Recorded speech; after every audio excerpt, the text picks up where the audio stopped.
Hey everyone, I am here to do the next review for Spaniard Movie Reviews, and this week it's going to be War of the Planet of the Apes. Um, Sorry, this may be coming out a day later than what I had posted. I had some things coming up, but things happen, right? At least I got it done. So again, going with this, here is my movie stuff, so you guys know that I did, in fact, go and see the movie and it was a very good movie. So I'm be really excited to talk about it, get a little more into detail. Now, before I do the actual review of War, I kind of want to go into the other two movies previous to this one. As of right now, it's sitting at a trilogy with War for the Planet of the Apes. The first one was Rise of the Planet of the Apes, and then followed by Dawn of Planet of the Apes. Both of which, in my book, were very good movies, very well done. So if you haven't watched those two, I would highly recommend it in order for this one. And I'll go into my review to explain a little bit why. But if you do just go into this movie, you may be lost. And it's not just in story, but also with how well the characters did. So without further ado, here we go. Okay, so War for the Planet of the Apes, the third series, third movie in this series, and Caesar, the reigning leader of the apes, has now resided in the forest. Kind of happens in Dawn of the Planet of the Apes, where this takes place, this type of scenery and environment, which I personally love because all movies. All these movies have been absolutely gorgeous and beautiful. That is something that I have to say. Some of the best CGI that I have seen in most recent movies, done in a long time, especially with Andy Serkis at the helm. I'll get a little bit more into that, into the characters. But in this story, it's mainly about survival. That's the best way that I can put it without spoiling too much. And with that, it kind of throws me off a little bit because with the title War, The Planet of the Apes, I was expecting a bit more action. And there is, right off the back, as soon as you start the movie, it just goes off helm. I won't go into too many spoilers into it, but after that, it definitely goes into this very story driven tone throughout the rest of it. And not to say that it's bad, but it kind of took me for a loop because I was expecting something to happen, something more, something then, and then something did. But I'll go into that later into my geek out, nerd out moment at the end of the review, just because it's spoiler related.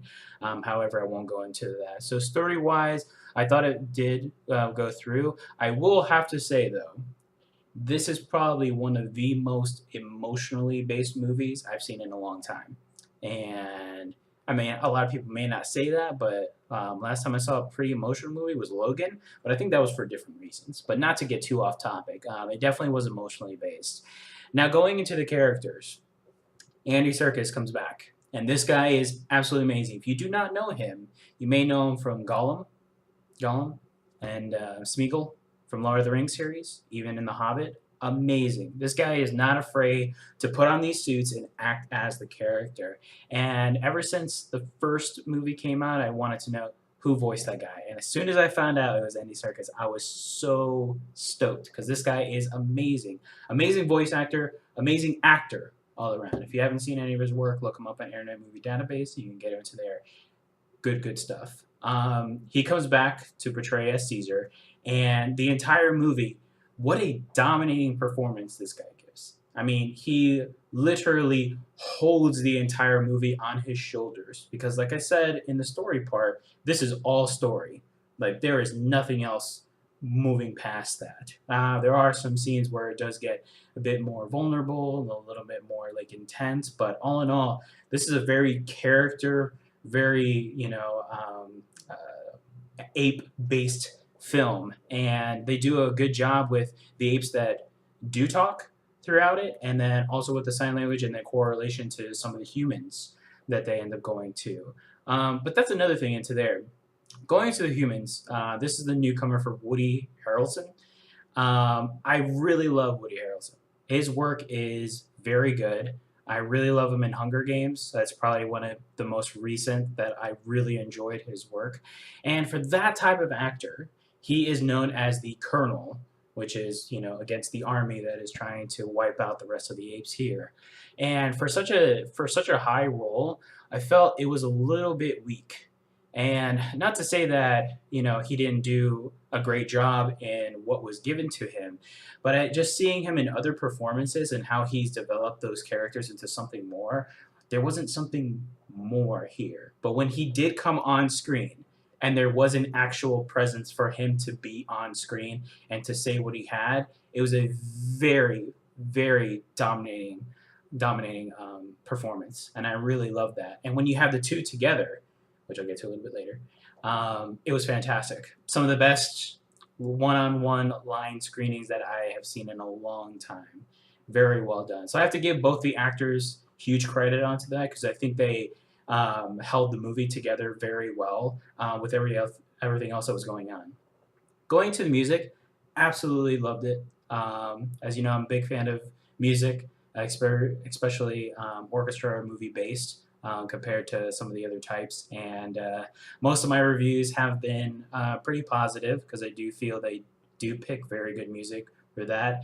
And for this one, when it was intense, they hit it right on par. It never went out of character per se for this type of film, which I really liked. There were some parts that were a bit dry, meaning that they probably could have amped the music a bit more, just because of the emotional tense. But maybe they just wanted to make it a bit more sensitive to the audience for the characters when they were saying their lines. So they didn't feel there was that need for that type of music to amp up the words that they were saying.